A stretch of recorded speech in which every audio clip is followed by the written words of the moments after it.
So hello, Professor Misao Sasaki. My name is Yeon Soo-myung. It's a long time no see. Yes, yes. So now we are start with the first morning session. The first speaker is Professor Misao Sasaki from the Kawari IPMU at the University of Tokyo. His title is the Resolving Information Loss Paradox with Euclidean Fast Integral Approach. Please. Okay, let me start. Let me first thank the organizers for inviting me to give this talk. And as you could see, this is one of my collaborations with Donghan Yom, who is one of the organizers. And so I decided, because I guess, Donghan is so reserved that he would never present any of his work at his conference. So I decided probably I should do that instead of him. Anyway, although so this is based on these collaborations, what I say today is exclusively my own opinion. So if you have anything, you find anything wrong, then anything wrong is due to my incorrect understanding. Anyway, let me start.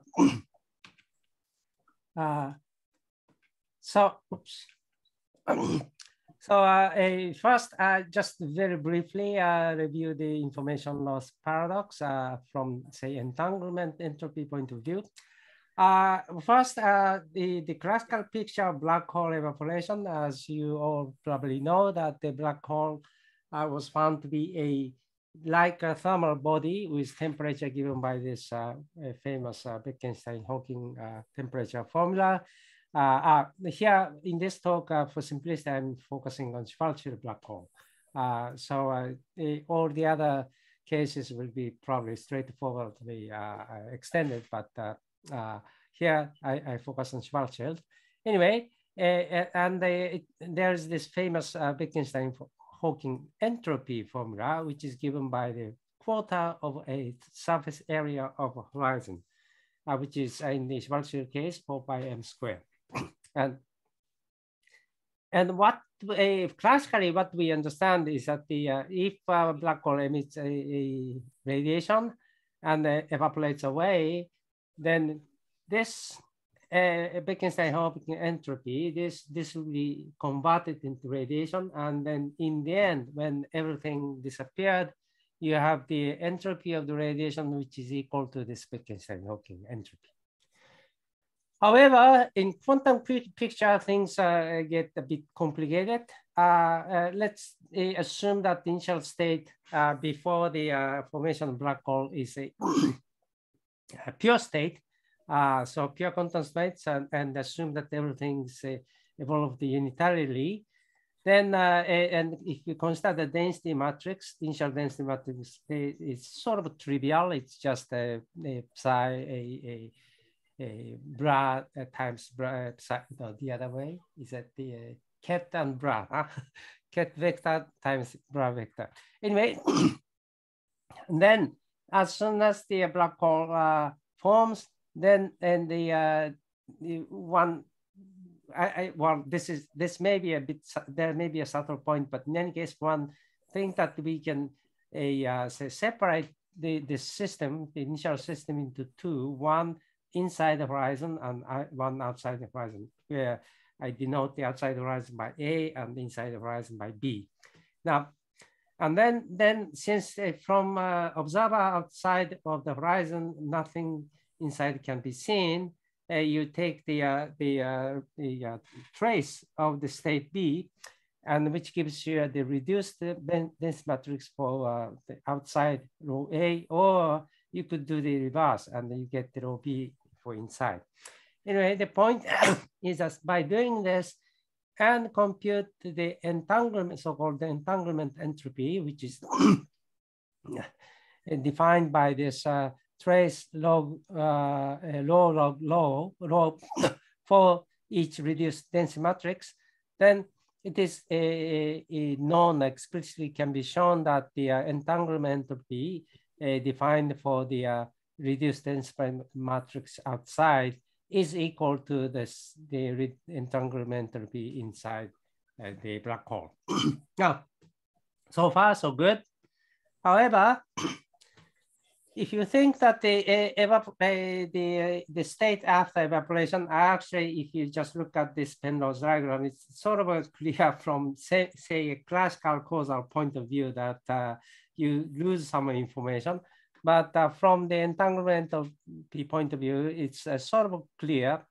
Now, after the evaporation, if you consider some Cauchy surface, of course, since there's no a region like inside black hole, which means essentially there would be no entanglement between N and B system. And so this means the entanglement would be 0. However, if you assume that the entanglement entropy is increasing as the Hawking radiation is emitted, and then you increase the entanglement between the states in A and B, then in the end, which is the sort of a classical solution, in the end, you think that the entanglement would be equal to the whole amount of radiation emitted, and which is equal to a Bekenstein-Hawking entropy. And these are in clear contradiction. So, how this can be reconciled? That's the question. Oh, by the way, if you have any questions or comments, anything, you can just scream or tell me. Yes, please. Anyway, then there's this famous work by Page called Page curve, which says that well, entanglement entropy actually probably shouldn't exceed a Bekenstein-Hawking entropy. So if you draw a diagram of the behavior of entanglement entropy in terms of time, so as the black hole start to evaporate, entanglement entropy start to increase, and the inside and outside black hole will be more and more entangled. However, because the mass of black hole decreases, the black hole the Bekenstein-Hawking entropy decreases, and at some point, somewhere just about the half of, say, around the half of the evaporation time, which is quite a macroscopic for a very macroscopic black holes. By the way, everything is in Planck unit, so this is huge. So then the assertion is that the entanglement entropy then follows along this Bekenstein-Hawking curve, so that you have okay, so that first it increases, you have, and it reaches the maximum and decreases again to 0. This is a interesting or maybe plausible or the reasonable solution to this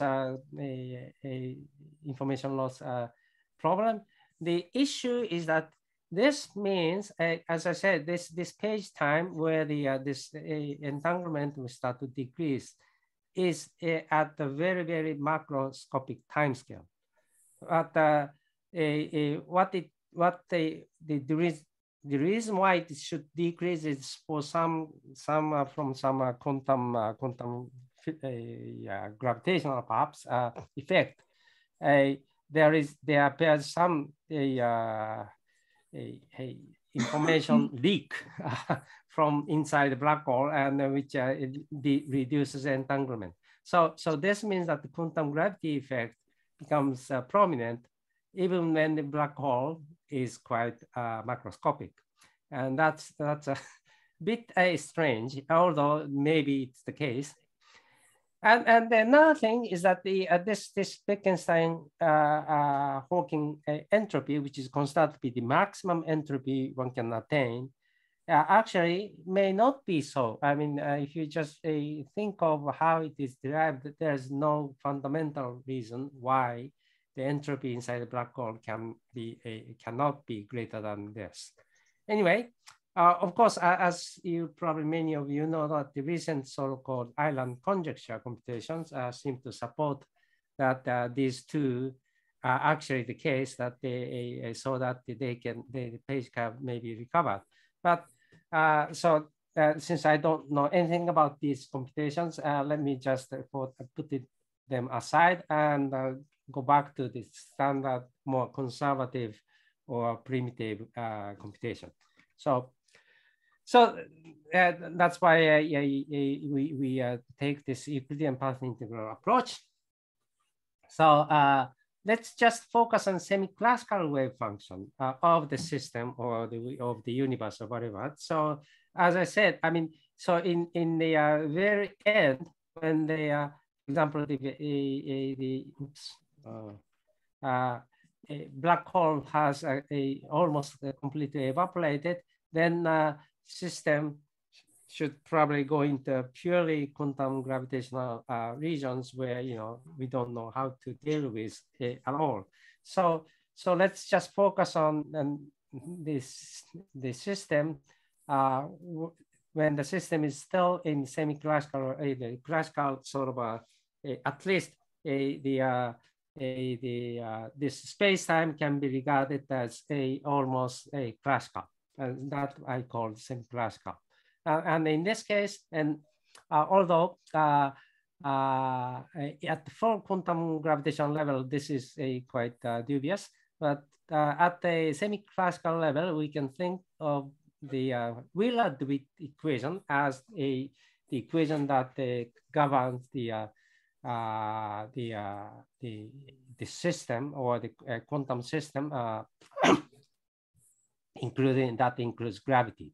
So and then this and then if you actually apply the same classical approximation, at least the approximation that the dominant sort of solution is peaked on some classical solution, then from this Wheeler-DeWitt equation, you can derive the Schrödinger equation.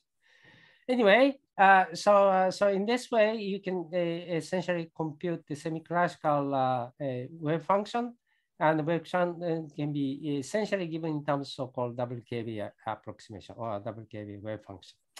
And in this case, the wave function will be a functional of the metric, spatial metric, and the configuration of a scalar field or whatever, any field on top of that a hypersurface. And the wave function then it will be given by the classical action that has the boundary value of this g and phi on that surface.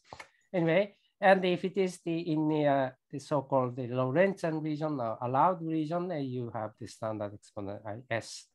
Or if it is in Euclidean region, it has exponential E, where S is the Euclidean action, on-shell action. Anyway, the assumption of the semi-classicality is that the value of the action is much greater than 1. Now, in the case of the black hole, evaporating black hole, we have done this work a few years ago with the same collaborators. The Hawking radiation actually may be regarded as quantum tunneling, and so each quantum, when it is emitted, you can construct a sort of instanton solution, and you can assume that the Hawking radiation can be regarded as a quantum tunneling due to instanton solutions. This was done for assuming that this quanta is the energy is much smaller than the mass of black hole.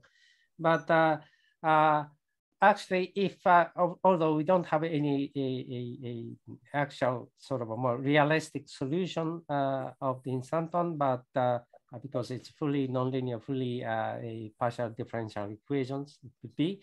But it actually implies that there should be also a tunneling channel instanton from black hole geometry to, so let's say this omega equals m. And in this case, the whole black hole would just evaporate at once by this tunneling. And the probability would be given by this bounce action with a omega equals large M. Essentially, it's minus 4 pi m squared. For m very large in macroscopic, this is of course exponentially small. But anyway, this implies if such a process happens, then you have some black hole system with evaporating black hole system turning into a say geometry where there's only a outgoing radiation without any black hole, and such geometry is also regarded as semi-classical. So this will be a tunneling between semi-classical histories. Now, to compute such things, the standard thing is to use this a Euclidean path integral. Maybe I should. Maybe I forgot to insert something, but anyway, so when you are given some state, initial state, and initial state, so this would be the one semi-classical sort of history where the evaporating black hole, as I said, we do not deal with anything very close to the end of evaporation, but otherwise we assume that everything is fine.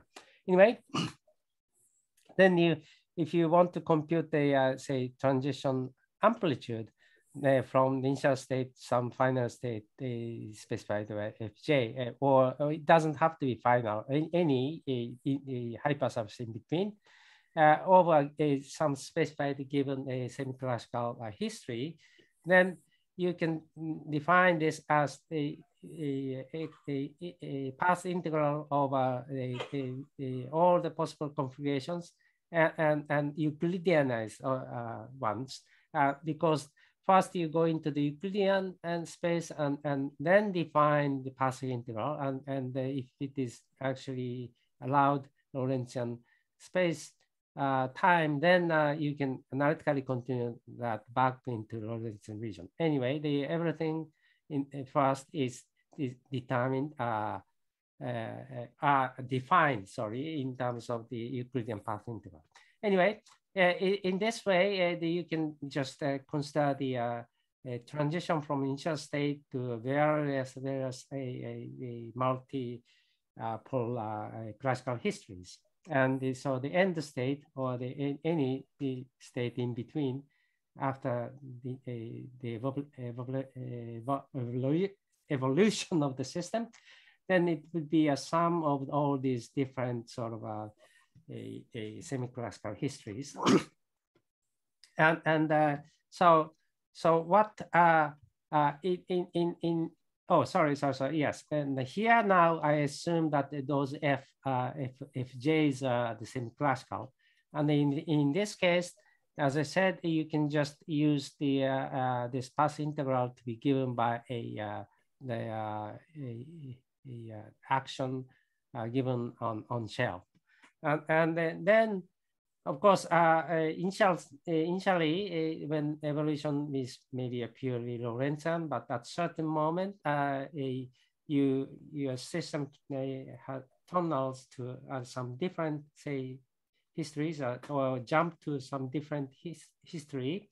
And this will be described by some Euclidean solutions or instanton solutions. And as I said, that this tunneling probability will be proportional to exponential minus b, with b given by 4 pi m squared. Okay. Now, let's then consider how the system evolves. Now, we start from some initial state, and then so this will be a kind of shredding picture, like in the case in the Wheeler-DeWitt equation. So yes, and P is the probability of the system in the some classical history phi, and I just separated into this phi and psi j. The j are some other histories, simply because in the end I want to consider this phi to be the evaporating black hole system and the psi to be this a trivial geometry system.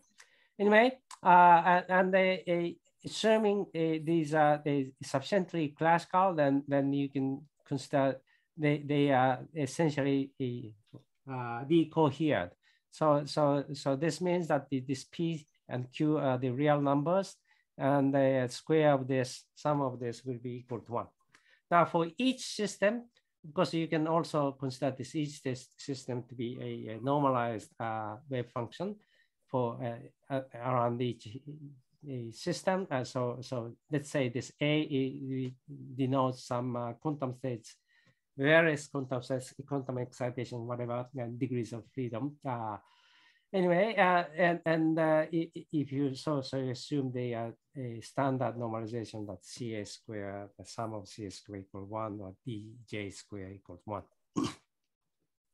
Now, if we divide each of this phi and psi system into 2 subsystems, like in this black hole case, then and assuming that you have sufficiently large number of degrees of freedom for associated to each semi-classical history, you can easily show that the entanglement will be given by of the total system will be given by P square, the entanglement that you computed from phi system, and then the time plus the Q square times entanglement entropy you compute for the psi J system. Now, as I said, let's identify this phi to be a evaporating black hole and the psi to be a trivial geometry, and we are considering some tunneling between these two. Now, so this phi is we call it information losing, and psi we call it information preserving. Anyway, the point is that as it is trivially clear, in this information preserving geometry, there's no B. B doesn't exist, which means that there's no entanglement. So S entanglement of psi J is 0. So all this, the entanglement part is 0. Then essentially it will be given by the entanglement of the phi system, information losing system, except that you have this coefficient P squared, which means that you have some probability of phi. You multiply the entanglement of P of phi by the probability of that system being existence probability of that system. So I just call P squared that persistent probability, and if we can get P squared, the evaluation of P squared such that the P squared initially increases and then has some maximum and then it goes to 0 at the late time, then you recover the Page curve. Now, so for a single instanton transition, as I said, well, of course, we cannot construct the totally realistic model, but actually, if you just assume some scalar field which can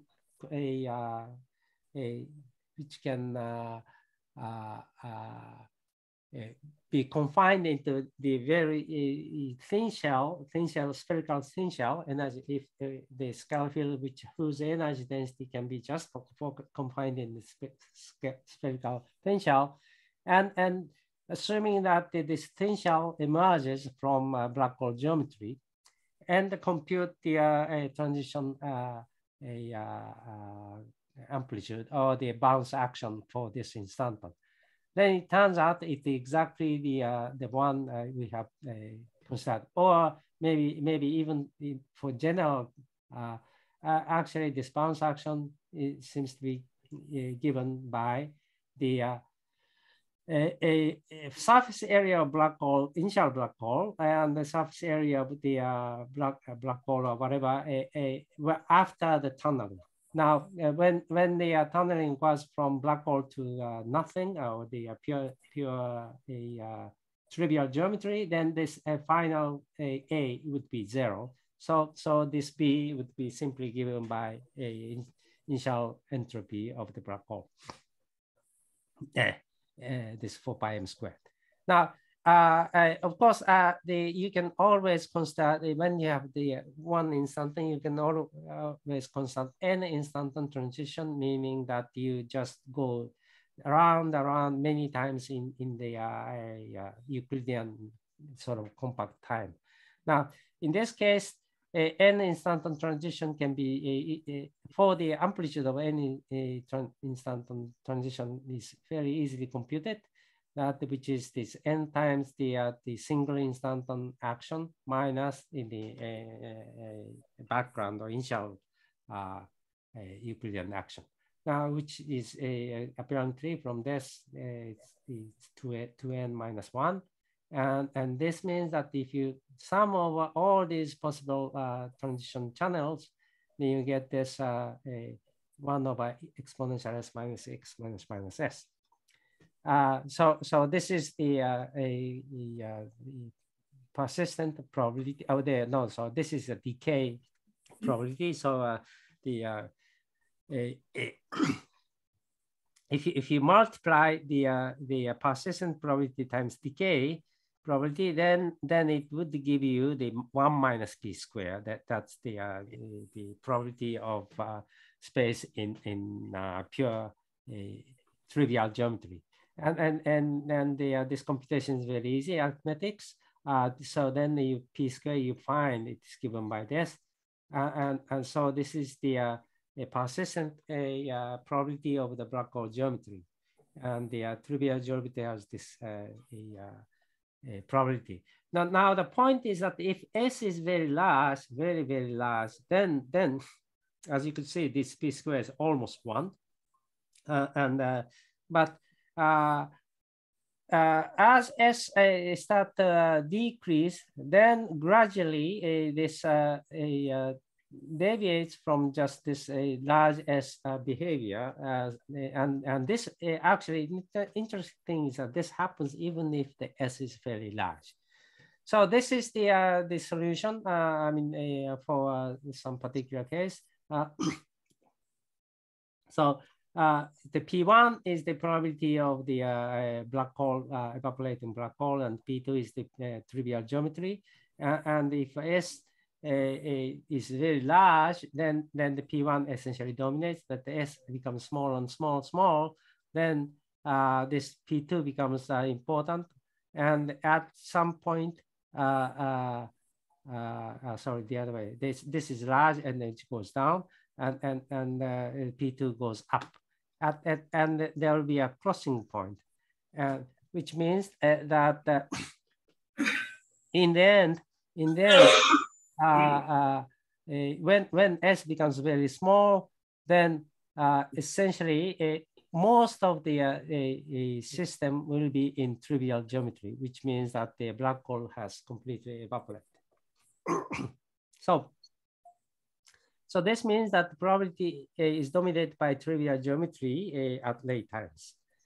Now, then if you compute the entanglement entropy, which is given by this P1 was P squared times S1 was the entropy due to Hawking radiation, which is just given by the initial entropy minus the remaining entropy in the black hole. And this is, of course, as you could see, maybe when the initial black hole entropy is S0 is 3, this is very much a quantum gravitation case. So we should not trust this solution. But for other two cases, probably S0 equal 10, since S0 appears in the exponential minus 10 is sufficiently probably small, or the S0 is large. So from these, for these values, or for the larger values, S0 larger than say 10, you expect that the semiconductor approximations are valid. The point is that even without, sorry, irrespective of this, the value of S0, sort of obtained a page curve, although it is quite different from the original page curve, which has this maximum at somewhere at the middle of the evaporation. While in this computation, the maximum of the page curve happens at fairly late time. So one may wonder if this description is valid at the time of this, at the time when this modified page curve takes the maximum. So you can compute, for example, several cases. For example, you can easily compute the position of the maximum, and one obtain when you assume this S0 to be much larger than unity, the maximum of this entanglement entropy occurs at the point when the S is log S0. So if this is the S radiation, and if S0 is much greater than 1, then although if you take the log of this 0, the number is substantially reduced, but still you can easily say it's very large. For example, if you take a initial black hole mass 1 gram, which is astrophysically microscopic, but from a quantum gravitational point of view, this is highly macroscopic. Now, for those macroscopic black holes, the S max will be 23, and exponential minus 23 is small enough. So in this sense, the maximum even for this very tiny but macroscopic black hole, S max occurs still at the very semi-classical region. And if you increase M0 to, for example, 1 solar mass or something, then this becomes even larger and larger. And so this means that at least if we forget about this last point, which we don't really know what to do, then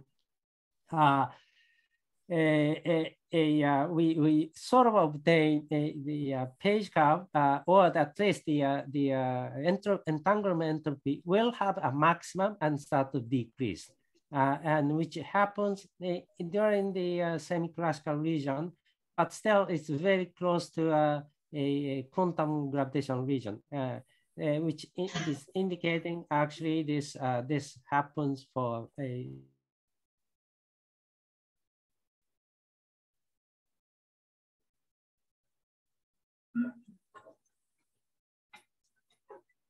Hello? Oh.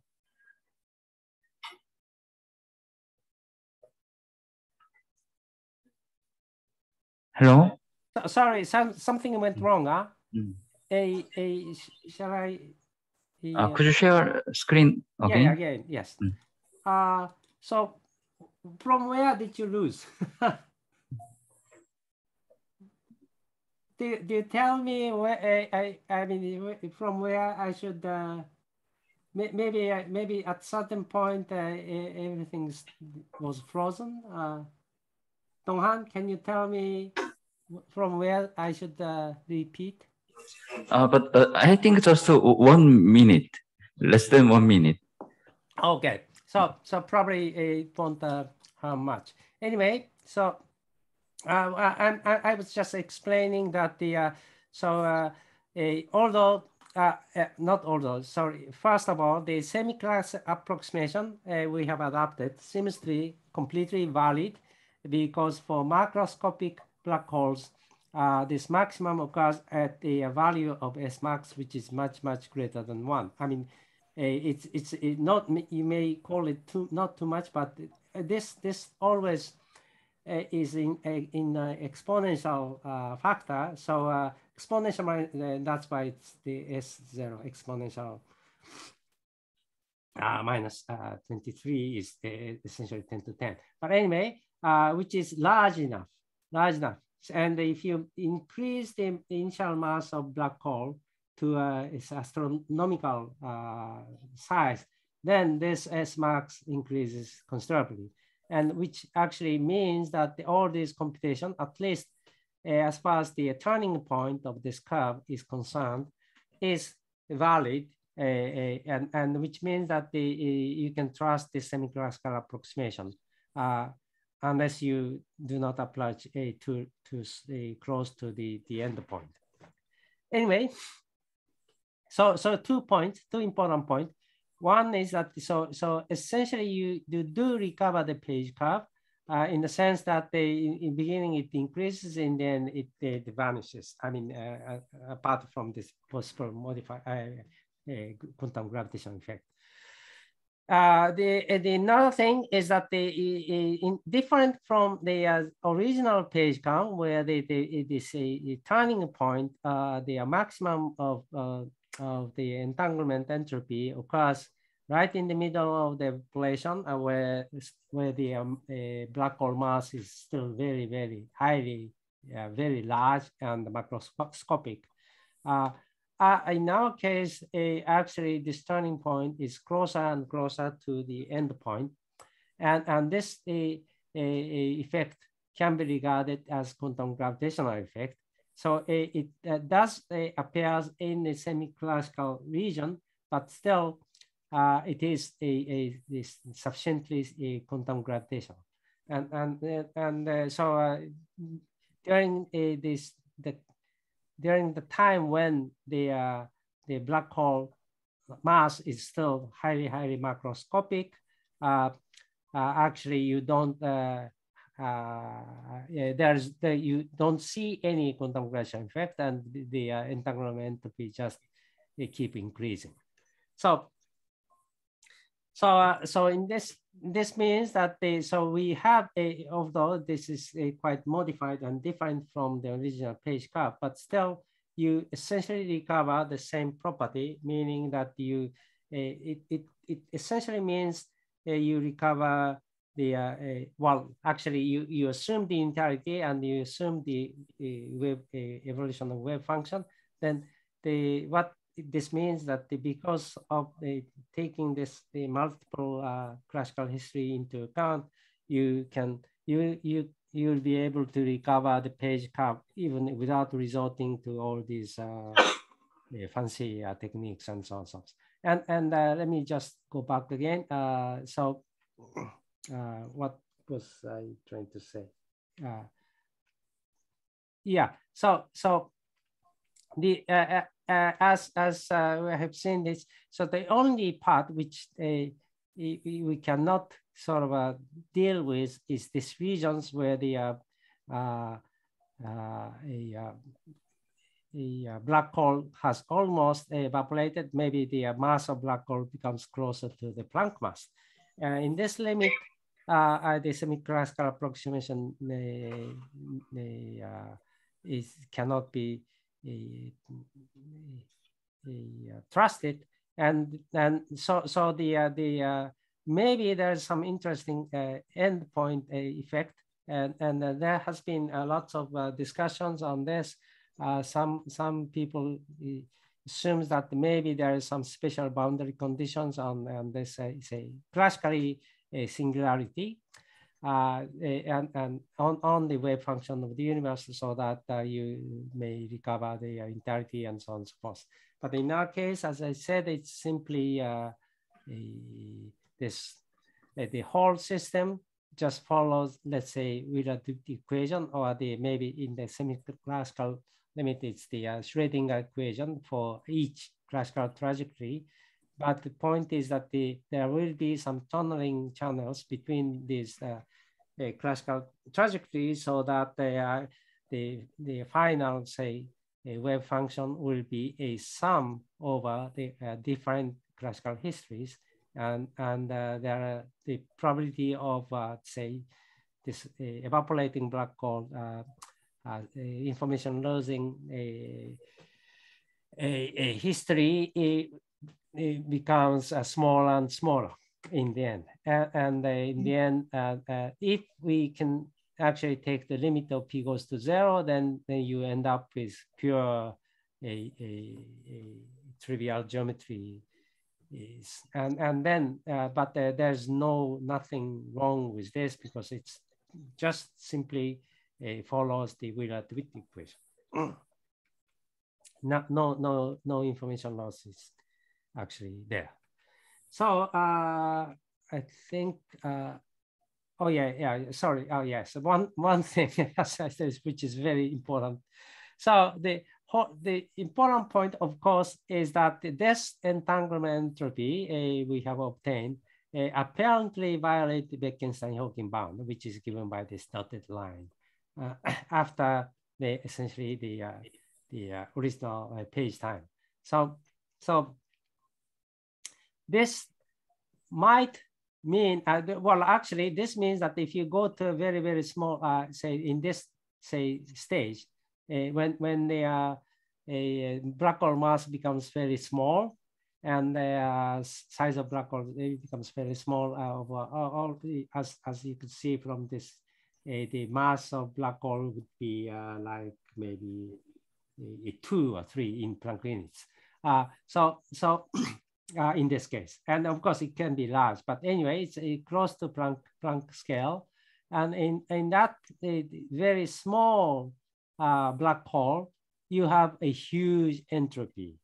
So this means that either this it used to be called the monster state, and so either you may have some monster sort of a black hole remnant, small mass of the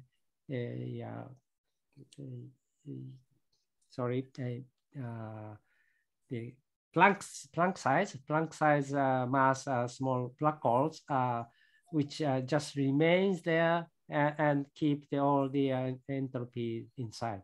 But such a case was discussed by these people, our collaborators, and also in addition to them own. But anyway, so this is another interesting sort of a possibility which is predicted or maybe suggested from our computation, and which this definitely is interesting to pursue. Okay, so let me summarize. So we proposed a resolution to black hole information paradox with Euclidean path integral approach and semi-classical approximation. The semi-classical approximation is very important, and as I keep saying that, so essentially you always have to assume that this semi-classicality is valid. Otherwise, the Euclidean path integral approach to quantum gravity is not well defined. So we always keep track of this semi-classicality and make sure that the semi-classicality is not violated. Now, as I said, the Hawking radiation actually can be regarded as quantum tunneling, and further it can be regarded as quantum tunneling due to instantons, and these instantons imply the existence of such instantons implies that there should exist a tunneling channel to trivial geometry, and there exists such instantons, and if such a instanton tunneling channel exists, then classical history is not unique, but you have multiple classical histories. And so for each classical history, you may have some quantum fluctuations around it, but every once in a while, with a very suppressed probability, but one history can jump into the other. What was important is that if you compute the tunneling probability using this fact that the Hawking radiation can be regarded as quantum tunneling, then this classical to classical transition can be amplitude can be computed, and we find that the trivial geometry is dominated wave function at late times. And because of this, essentially the page curve for the entanglement is obtained, but it is very much modified, and actually which violates Bekenstein-Hawking bound. But as I said in the beginning, a Bekenstein-Hawking bound actually is not derived from the first principles, but it's sort of an assumption. So, from these sort of fairly simple, straightforward computations, what we found is actually the Bekenstein-Hawking bound is not really a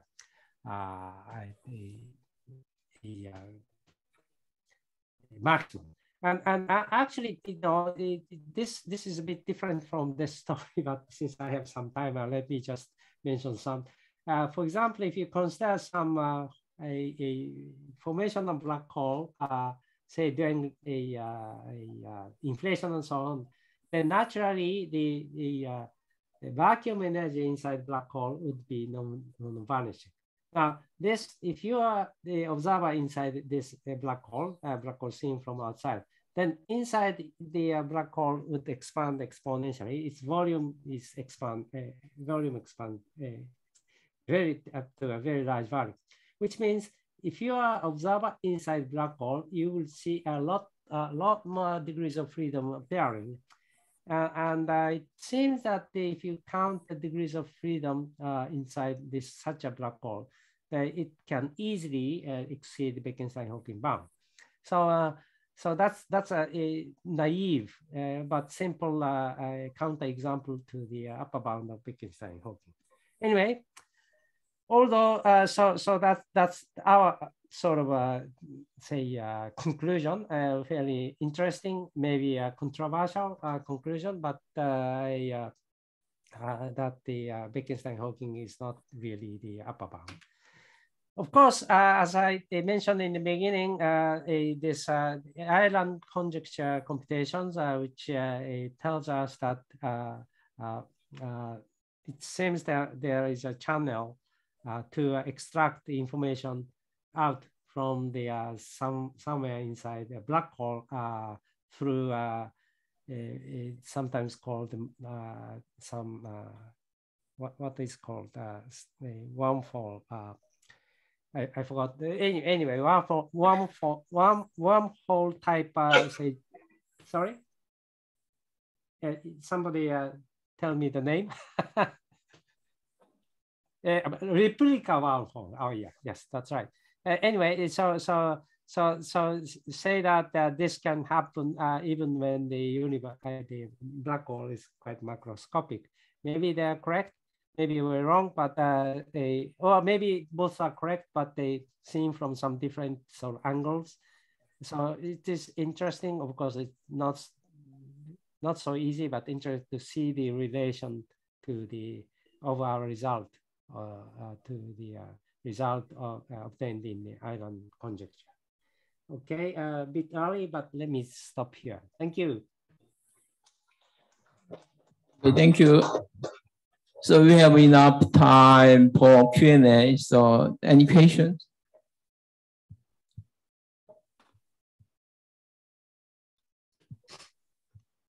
No, then I have a question. So what is your advantage of the Euclidean fast integral approach to the black hole in comparing with the other method?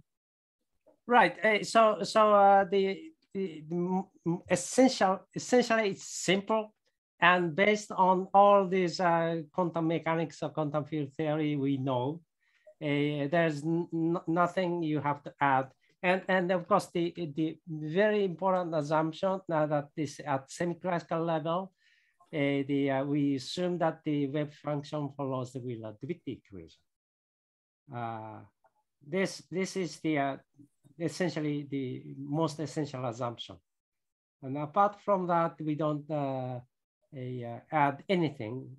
Everything is sort of you can follow everything essentially using say knowledge you learn in undergrad schools.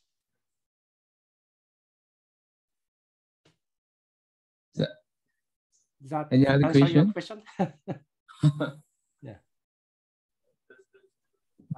Question? So wait a minute. Okay. Yeah. Just a question. Moving first. Okay, moving first. Oh, okay, yeah. So regarding the formula for Hawking radiation, e to the minus b But this is usually when the omega is very small, right? You mean this formula? Right, but Yeah. Right. So the question is whether you can apply this to, I mean, the bottom case where. Yeah, that's right. So that was, oh yeah, yes. This was another, in some sense, big point. In that sense, it's a kind of a assumption, you could say. But what we have shown is that so we didn't have, maybe I should have included those figures, but actually considering some particular case of scalar field having some which can have some very thin shell configurations, then you can consider a tunneling of black hole to a shell which carries all a black hole energy towards infinity and expand to infinity. And you can construct such an instanton solution. And from that instanton solution, you can compute the bounce action, and which is exactly this value.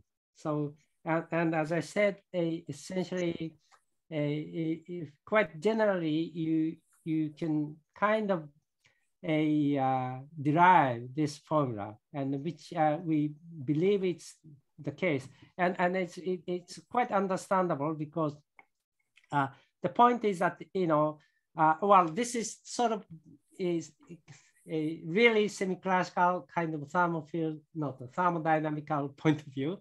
Then actually the transition, as I said, the black hole can be regarded as thermal body.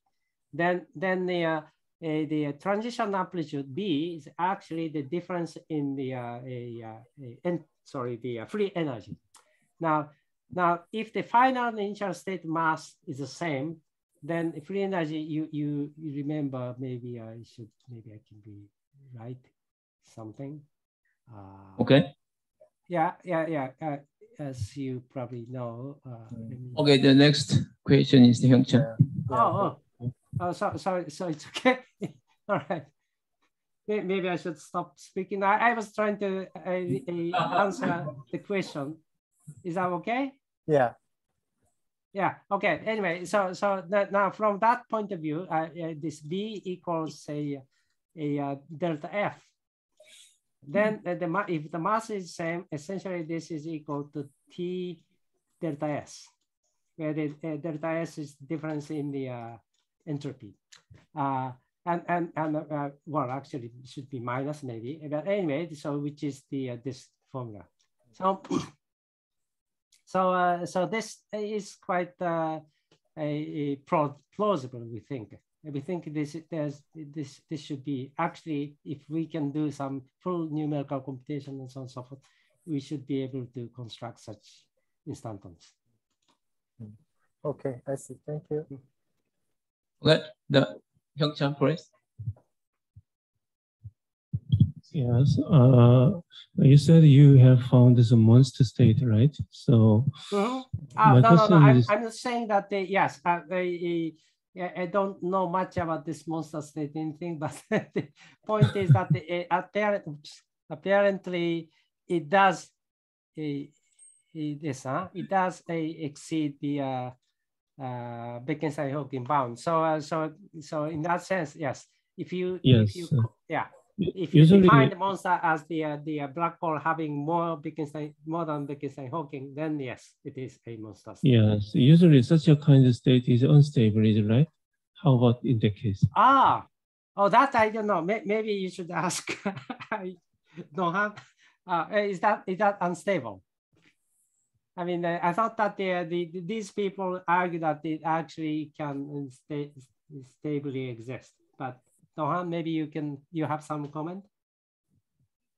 I don't know where, but if there are too many states are squeezed, then probability to populate it may increase and may be unstable. But in our case, I'm not sure.